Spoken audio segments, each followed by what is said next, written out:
மகாத்மா காந்திக்கு சிறை தண்டனை.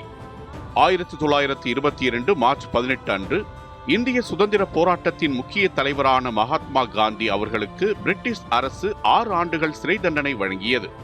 இது இந்தியாவின் சுதந்திர போராட்ட வரலாற்றில் மிகவும் முக்கியமான நிகழ்வாக கருதப்படுகிறது. அவர் பிரிட்டிஷ் அரசுக்கு எதிராக மக்கள் அமைதியான முறையில் போராட வேண்டும் என்று கூறியதால் இந்த தண்டனை விதிக்கப்பட்டது. அந்த காலத்தில் காந்திஜி இந்திய மக்களை ஒன்றிணைத்து பிரிட்டிஷ் ஆட்சிக்கு எதிராக அமைதியான போராட்டத்தை நடத்தினார்.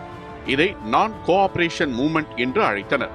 இந்த இயக்கத்தின் மூலம் மக்கள் பிரிட்டிஷ் பொருட்களை புறக்கணித்து அரசு நிறுவனங்களில் பணியாற்றுவதையும் நிறுத்தினர். ஆனால் 1922 பிப்ரவரி மாதத்தில் சௌரி சௌரா இன்சிடென்ட் என்ற சம்பவம் நடைபெற்றது. இந்த சம்பவத்தில் போராட்டம் வன்முறையாக மாறி சில போலீசார் உயிரிழந்தனர். காந்திஜி வன்முறையை விரும்பாதவர் என்பதால் உடனே அந்த இயக்கத்தை நிறுத்திவிட்டார். பின்னர் பிரிட்டிஷ் அரசு காந்தியை கைது செய்து நீதிமன்றத்தில் வழக்கு தொடர்ந்தது. நீதிமன்றத்தில் காந்திஜி தனது செயல்கள் இந்திய மக்களின் சுதந்திரத்திற்காக என்று கூறினார். இருப்பினும் நீதிமன்றம் அவருக்கு 6 ஆண்டுகள் சிறை தண்டனை விதித்தது. இந்த நிகழ்வு இந்திய சுதந்திர போராட்டத்தில் பெரிய தாக்கத்தை ஏற்படுத்தியது. மகாத்மா காந்தி அவர்களின் தியாகம் மற்றும் அமைதியான போராட்டம் இந்திய மக்களுக்கு மேலும் உற்சாகத்தை அளித்தது. பின்னர் இந்த இயக்கங்கள் இந்தியாவின் சுதந்திரத்திற்கு முக்கியமான அடித்தளமாக அமைந்தன.